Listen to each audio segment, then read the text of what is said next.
ถ้าจะทุกคนนี่พักกันตื่นเต้นคักสิได้เบิ่งสุริยุปราคาในฝรั่งเศสเนาะโอ้ยถ่ายมาโดนหลายปีซีซาดกว่าจะได้เห็นเด้อนี่ค่ะออกไปกลางทงทุนค่าปูซาดจองทีว่ามันไปเบิ่งบ่ลำเอาโลดนี่ค่าแว่นตาดูตะบินกว่าสิได้มาบ่แม่นง่ายๆเด็ดค่าแว่นตานี่เลาะหาซื้อออมประเทศก็บ่มีบ่สิได้ไปได้น้ำสาวอุดรค่ะสาวอุดรชวนชินแลนด์บริจาคให้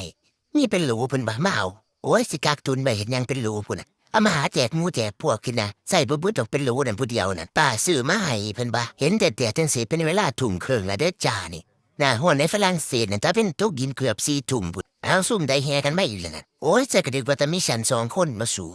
เริ่มแล้วจ้ากบกินเดือนนั่นบ่แม่นอันนี้เป็นกบกินตะเว้นเนาะมันเป็นกบกินเดือนอู้มันแว่งไปล่ะนั่นอู้มันล่ะงามเนาะเบิ่งแหน่อันนี้ใส่เลนส์ของแสงพิเศษได้จ้าถ่ายนี่เอามาติดใส่โทรศัพท์นี่ล่ะเอาโทรศัพท์นี่ล่ะถ่ายนี่อุ้ยงามแฮง เสถียรล่าสุดอยู่เมืองไทยนั่นพศ2538สมัยเป็นสาวสำหน่อยมันก็เต็มดวงคือกันสมัยนั้นโอ้ฉันก็เบิ่งฉันก็ใส่อั่นหางมดแดงแม่นแหมเกลี่ยกระดาษหางมดแดงน่ะมาส่องฉันก็บ่มีแว่นตาเนาะสูสมัยนั้นเนาะฉันก็อยากงัวแต่เป็ดกับไก่เป็นพักกันยามเข้าคอกนะเป็นว่าแต่มันกลางคืนน่ะนะมันมืดเนาะสูเนี่ยมันเต็มดวงเนาะตอนนี้ก็20:18ละจ้ามันก็เริ่มกินไปหลายละเกือบเต็มละแต่ฝรั่งเศสมันบ่เต็มเห็นบ่เต็มดวงเด้อดูไว้ท่ายืนเบิ่งกบกินตะเว้นไหนลิโอซุ่มพอส่วนแม่ส่วนก็ม่วนคักอยู่ทั้งหลังคุณเพิ่นพากันฉลองกันส้นแก้วคุณว่าเพิ่นย่างมาถามฉันแล้วจับแก้วบ่คุณว่าฉันบอกว่าบ่จ้าแม็กซี่หลายๆเด้อแต่เสียงในหัวฉันก็บอกว่าไว้ตักบาตรจะสิถามพระบุ้ยบ่แม่นนี่มันเริ่มเกือบเต็มได้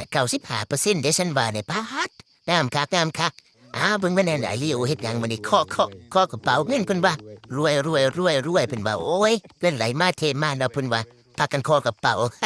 แต่อยู่บ้านเฮาก็พากันไปหาเคาะต้นไม้เนาะต้นบักมีต้นบักฮุ่งต้นบักม่วงบ่ไหนมันดกบ่จักหม้อแหกแต่กระปูบ่จักกองเนาะเอามาเคาะไหลมันนั่นนะเทื่อสิได้เห็นอีกนั่นปีพศ2613พุ่นเด้อบัดสิเห็นอีกแบบเต็มดวงในประเทศไทยบาดคือสิโดนคักแต่เนาะบัดนี้อันนี้มันก็เริ่มออกไปราคามาเริ่มผ่านไปแล้วพบกันใหม่เด้อจ้าบ๊ายบาย